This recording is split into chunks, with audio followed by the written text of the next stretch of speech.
guys, what's up, and welcome to my unboxing and review of the Nerf Hammershot. Now, I know I'm a bit late with this, but that's just because when I went to my Target the other day when it was supposed to come out, they were already sold out, so I had to wait for them to come back in stock. So without further ado, let's open up this blaster.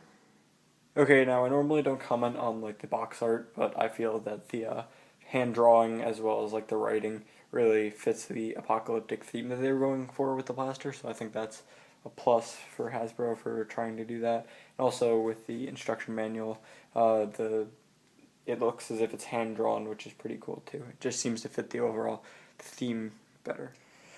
Okay, now included with your Hammershot will be the blaster itself, 5 zombie strike darts. Now it's important to note that these are basically just elite streamlines. They have the same one hole in the tip design as those darts, but these are just plain. If you buy like a refill pack of the Zombie Strike Elite darts, they'll actually have like designs on them, but these are just kind of plain green ones, which is interesting. I don't know why they wouldn't include the designed ones. I think it would be cooler. But you also get 4 stencils with that as well. Okay, now time to take a bit of a closer look at the blaster. First thing to note is that the cylinder does rotate freely before the blaster is actually primed, which it's primed on the hammer pull.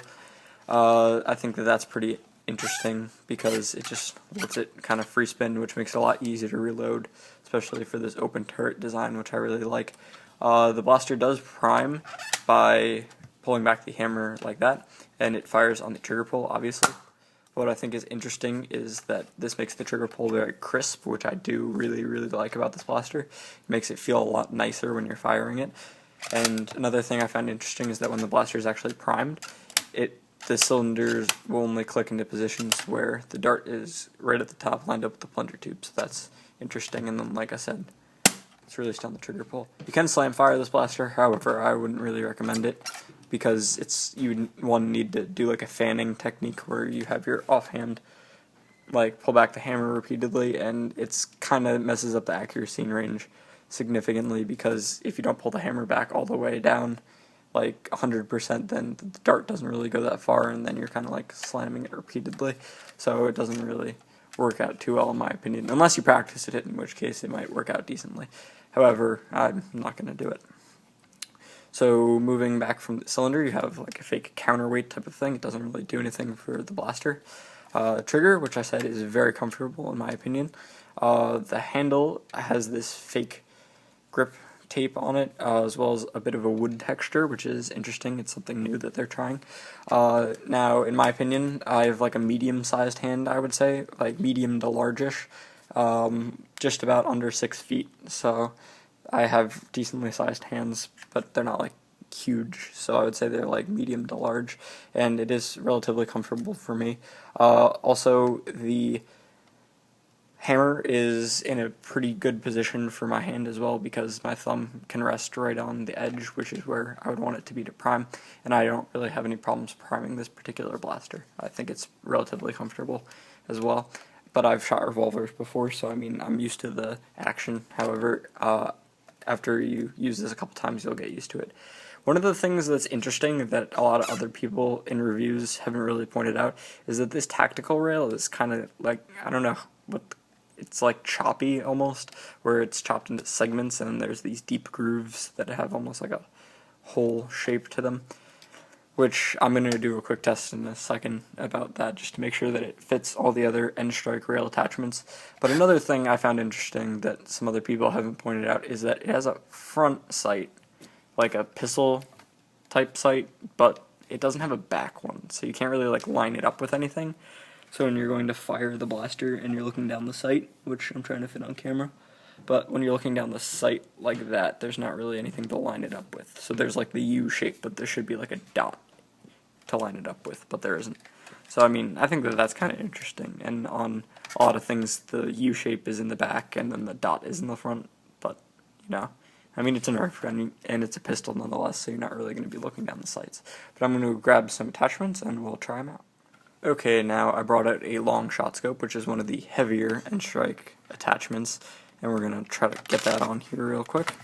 So it does fit on and lock into position very well, actually. I'm surprised, because it does seem to be like it would it does seem as if it would take maybe different attachments as well because of these grooves. However, it seems like the groove lines up very well with the corner of the attachment, and it seems to lock into position very well. So I would feel comfortable about using a heavier attachment with this. Although, like I said, scopes on pistols aren't really my thing, but if it's yours, then you're in luck with this blaster. A quick size comparison to like a standard Maverick will show you that it is like a little bit smaller in some areas. However, if you hold it up to the Maverick, the only real places that you're taking off the size are a bit on the handle back here. This pretty much lines up evenly with that, and then there's this little corner chunk that would be like right about there. So they're pretty comparable in size in my opinion. So they're about the same size if you haven't actually seen one of these blasters and you wanted to get a general idea. Just another quick little tip I forgot to mention at the beginning, there is a sticker that goes right here that tells you to read the instruction manual. Some people might have problems with removing it because it looked relatively tough. However, for stickers like this and just price stickers in general, a really easy way to remove them is to take a hairdryer, heat it up, which loosens up the adhesive, and then you can just peel it right off.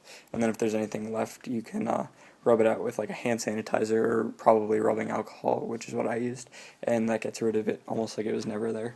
So just a little tip for you guys. Okay, now as with all blasters, I would recommend watching multiple reviews before you actually go out and like buy a blaster for yourself, or you decide whether you're going to get something or not.